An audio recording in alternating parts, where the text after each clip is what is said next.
Hey there, history buffs and trivia lovers. Welcome back to Past to Present. Today, we're diving into some of the most bizarre, quirky, and downright amusing historical facts you didn't really need to know, but will definitely enjoy learning. From epic battles against flightless birds to ancient jokes that still land, kind of. We're uncovering history's hidden gems of weirdness. Buckle up for a whirlwind tour through history's oddities.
Mother Nature.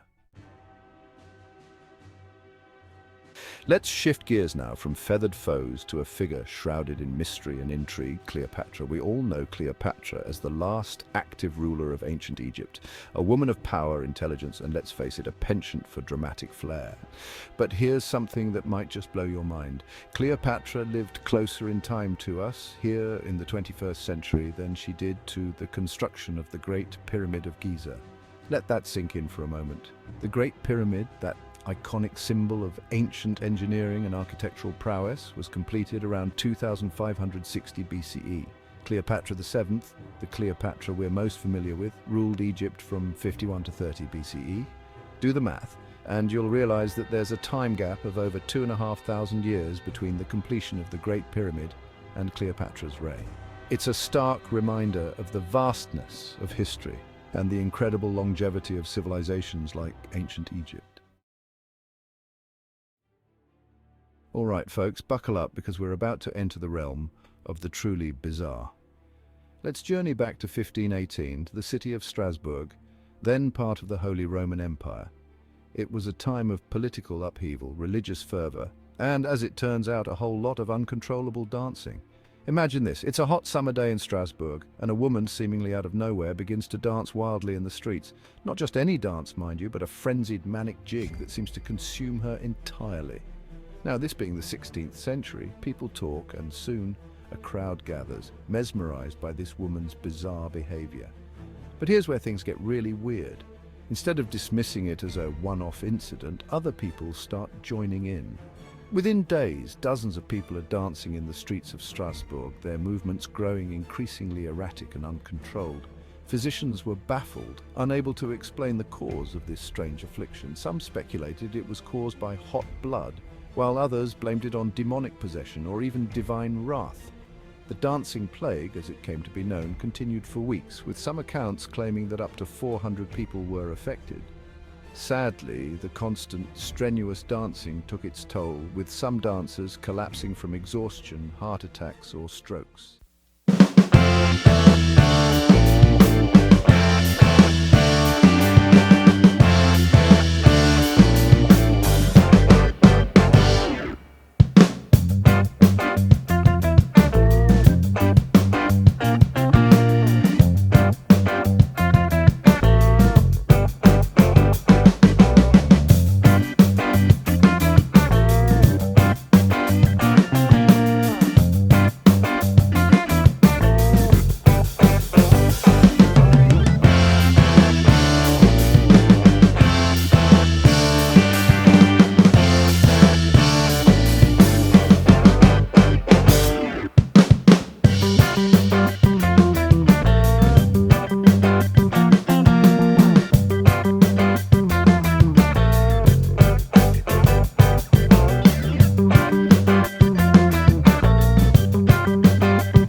matter.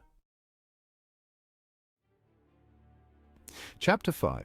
Now, let's fast forward to the Cold War, a time of geopolitical tension, espionage, and apparently tree-related conflicts. Yes, you read that right. Our story takes place in the Korean demilitarized zone, one of the most heavily guarded borders in the world, a place where even a stray bird could spark an international incident. In 1976, a poplar tree, seemingly innocuous enough, became the unlikely catalyst for a military operation of epic proportions. This tree, standing tall in the DMZ, had become a point of contention between North Korea and the United Nations Command, led by the United States. After a group of North Korean soldiers attacked and killed 2 American soldiers who were trimming the tree, tensions reached a boiling point. The United States, not one to back down from a challenge, even one involving a tree, decided to respond with a show of force that would make even the most seasoned general raise an eyebrow. Operation Paul Bunyan, named after the legendary lumberjack, was put into motion. Over 800 American and South Korean soldiers, backed by tanks, artillery, and even B-52 bombers flying overhead, converged on the DMZ with one mission: to chop down that tree. The operation was a success. The tree was felled in a matter of hours, but not without a tense standoff with North Korean troops. Fortunately, cooler heads prevailed, and the incident didn't escalate into a larger conflict. Chapter 6. The Lost Colony of Roanoke. Let's delve into the realm of unsolved mysteries, to a place shrouded in mist and whispers of a bygone era, the lost colony of Roanoke. Imagine this. It's 1587, and a group of over 100 English settlers arrive on Roanoke Island, off the coast of what is now North Carolina. They're full of hope, eager to establish a permanent English settlement in the New World. The colony's governor, John White, leaves for England to gather supplies, promising to return as soon as possible. But fate, it seems, had other plans.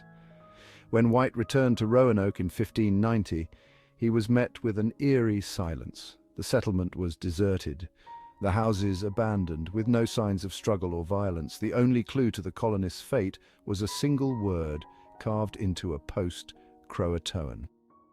Theories abound about what happened to the lost colonists of Roanoke.